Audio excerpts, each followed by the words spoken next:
સુરતીઓ દ્વારા ઉત્તરાયણના 2-3 દિવસ અગાઉ જ ઊંધિયું ખાવા માટે લઈ જતા હોય છે, ત્યારે સુરતી લાલાઓ દુબઈની ફ્લાઇટમાં સુરતનું ઊંધિયું પાર્સલ લઈ જતા હોય છે. સુરતી લાલાઓ ઉત્તરાયણ પર્વ પર હજારો કિલો ઊંધિયું જલેબી ઝાપટી જશે, જેના માટે વેપારીઓને ત્યાં 2 દિવસ અગાઉથી સુરતી લાલાઓના મનપસંદ ઊંધિયાનું વેચાણ સાથે બીજા દિવસની તૈયારીઓ પણ શરૂ કરી દેવામાં આવી રહી છે. ઉત્સવ પ્રિય સુરત નગરીમાં દરેક તહેવાર ધામધૂમથી ઉજવવામાં આવે છે, ત્યારે નવા વર્ષનો પ્રથમ તહેવાર એવા ઉત્તરાયણ પર્વની ઉજવણી કરવા નગરજનો સજ્જ થઈ રહ્યા છે. મંદી અને મોંઘવારી વચ્ચે પણ સુરતી લાલાઓ ઉત્તરાયણ પર્વની ધામધૂમથી ઉજવણી કરશે. મંગળવાર અને બુધવાર એમ 2 દિવસ આકાશમાં પતંગો વચ્ચે યુદ્ધ જામશે, સાથે અગાશીઓમાં ઊંધિયા જલેબીની જયાફત માણવામાં આવશે. સુરતમાં ઊંધિયાની સરેરાશ કિંમત ₹500 પ્રતિ કિલો છે. જો કે સ્વાદના શોખીન સુરતી લાલાઓ આ વર્ષે હજારો કિલો ઊંધિયું હોંશે ઝાપડી જશે. આ અંગે ઊંધિયું બનાવનાર વેપારી જણાવે છે કે દર વર્ષે હજારો કિલો ઊંધિયું સુરતીઓ આરોગે છે.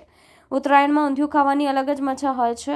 તેમાં પણ ઊંધિયામાં ઉમેરાયેલા તમામ શાકભાજી શિયાળામાં લાભદાયક માનવામાં આવે છે, જેથી લોકો પરિવાર માટે ઉત્તરાયણની વહેલી સવારે ઊંધિયું ખરીદવા લાઈનો લગાવતા હોય છે. સ્વાદ રસિયાઓ ઊંધિયા જલેબીની સાથે શેરડી બોર અને જમરૂખ અને તલ સાંકળી તુવેરના ઘૂઘરા અને સાદી પૂરી તથા મઠાનો સ્વાદ પણ માણશે. પતંગનો પેચ લગાવવાની સાથે ઊંધિયાની જલેબીની જયાફત પણ મન મૂકીને માણવાનો ક્રેઝ છેલ્લા કેટલાક વર્ષોથી વધી રહ્યો છે. એમાં વળી સુરતમાં તો ઊંધિયા અને જલેબીનો સ્વાદ માણવાની પરંપરા રહી છે અને તેના વિના ઉત્તરાયણનો તહેવાર અધૂરો માનવામાં આવે છે. ઉત્તરાયણના દિવસ દરમિયાન ઊભી થતી માંગને પહોંચી વળવા શહેરના ફરસાણના વેપારીઓએ અગાઉથી તૈયારીઓ આરંભી દીધી છે. સુરતના ગ્રાહકો જણાવી રહ્યા છે કે ભાવમાં વધારો થયો હોય, પરંતુ મનગમતું ઊંધિયું ખાવા માટે સુરતીઓ કોઈ દિવસ ભાવ જોતા નથી. કેમેરામેન હકીમ શેખ સાથે વસીમ હાસમીનો રિપોર્ટ, આઝાદ ન્યૂઝ, સુરત. મારું નામ સાહિલ વ્યાસ છે. અમે સુરતના જ છીએ અને અહીંયા ઊંધિયું લેવા આવ્યા છે. અને જયશંકર ધનજીનું ઊંધિયું બહુ જ વખણાય છે. આખા સુરતમાં એમના જેવું ટેસ્ટફુલ ઊંધિયું કશે મળતું નથી. અને ઉત્તરાયણ પર તો બહુ ઘણી લાંબી લાઈન લાગે છે, 1-2 કલાક જેવું લાગે છે, પણ તો પણ લોકો લાઈનમાં ઊભા રહેવા તૈયાર છે, કારણ કે બહુ ટેસ્ટી હોય છે. ઉત્તરાયણ પર ખાસ કરીને ઊંધિયું ખવાય છે.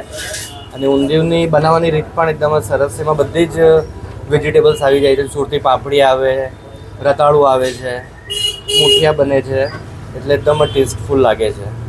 અને બહારગામથી પણ લોકો ઓર્ડર કરે છે અને લઈ જાય છે. સ્પેશિયલી ઉત્તરાયણ પર જ ખવાય છે. હું નીતિન ભજીયાવાળા, ચૌટા બજાર.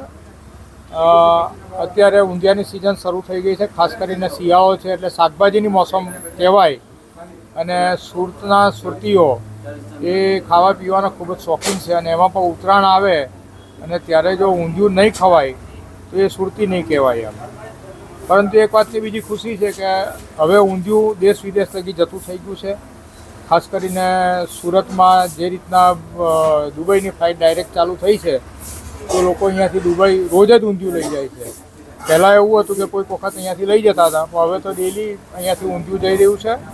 એટલે વિદેશમાં પણ સુરતી ઊંધિયાની ખૂબ જ ડિમાન્ડ છે. અને આ વખતે અત્યારથી જ લોકો ઊંધિયા માટે ખૂબ જ ઉત્સાહથી અહીંયા લેવા આવી રહ્યા છે. અમે આ વખતે એક રેસીપી તૈયાર કરી છે અને એ રેસીપીના આધારે જ અમે ઊંધિયું બનાવી, એટલે એક સરખો જ સ્વાદ એમાં આવતો હોય છે.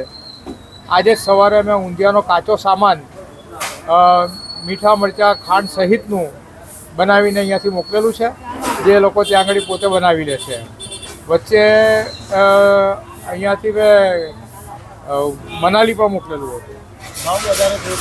હા, હમણાં જે કંઈ ભાવ વધારો છે એ પરિસ્થિતિને અનુરૂપ ભાવ વધારો કરવો પડ્યો છે.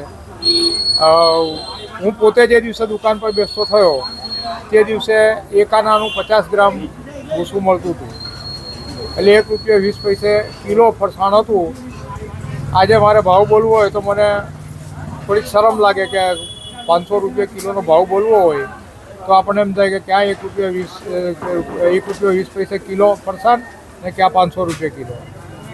પણ આ સુરતના લોકો છે, ભાવ વધારાને પણ સહન કરીને પોતાની રીતે પોતાના તહેવારો ઉજવતા હોય છે.